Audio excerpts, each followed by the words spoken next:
Okay, so yung fourth episode natin is Dark and Light Side of Life. And this is intended kasi sa relationship. I forgot.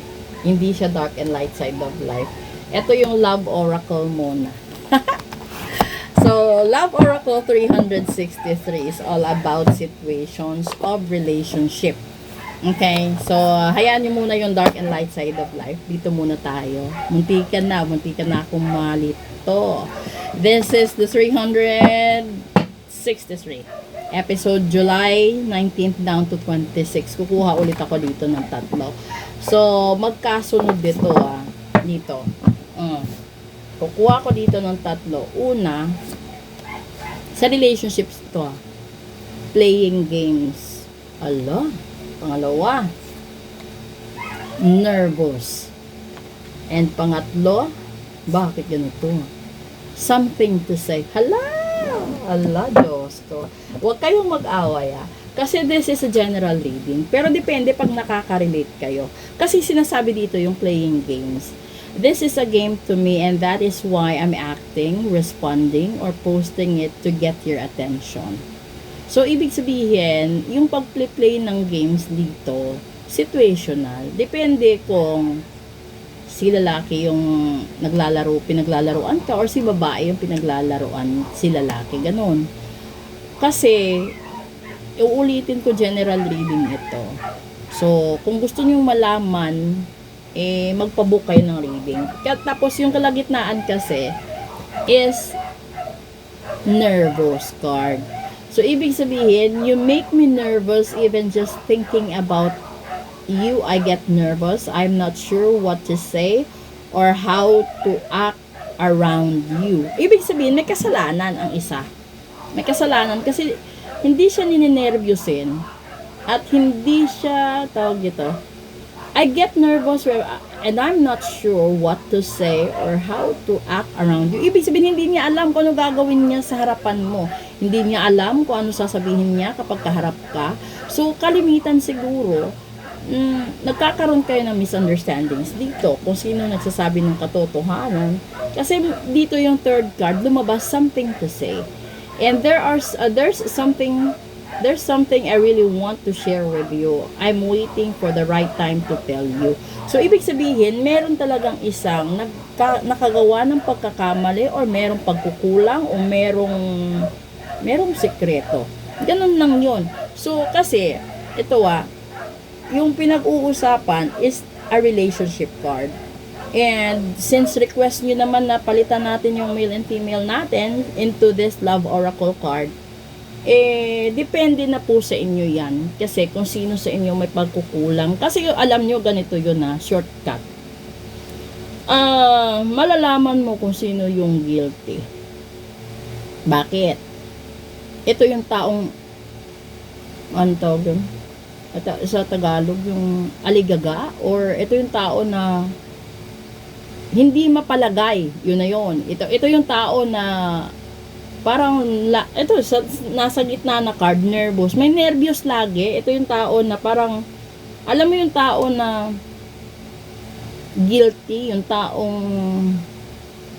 depende kasi yung level ng guilt kasi yung impact ng something to say niya.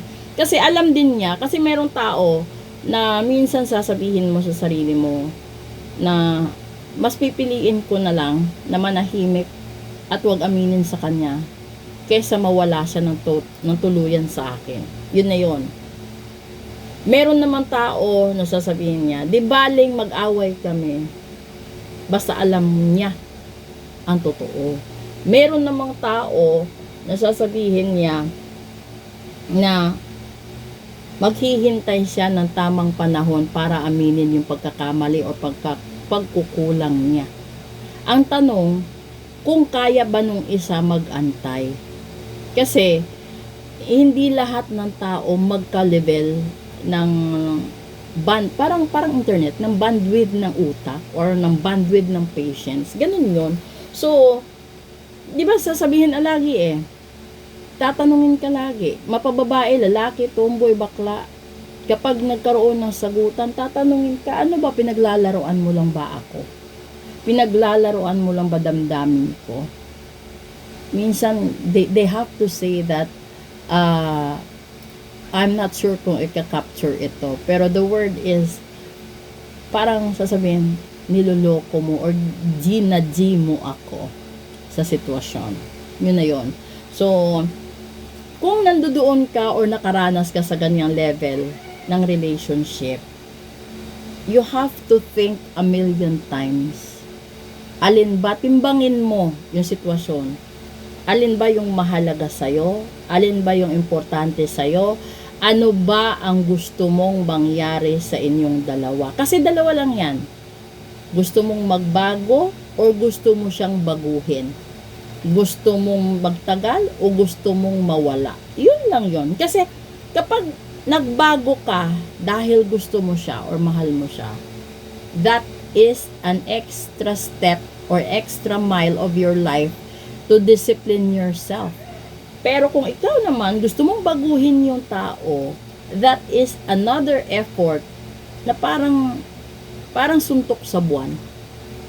Kasi never mo na mababago ang taong ganyan na nung nagkakilala kayo. Pwede mong bigyan ng opinion, pwede mong bigyan ng suhestyon, pero hindi mo na siya mababago.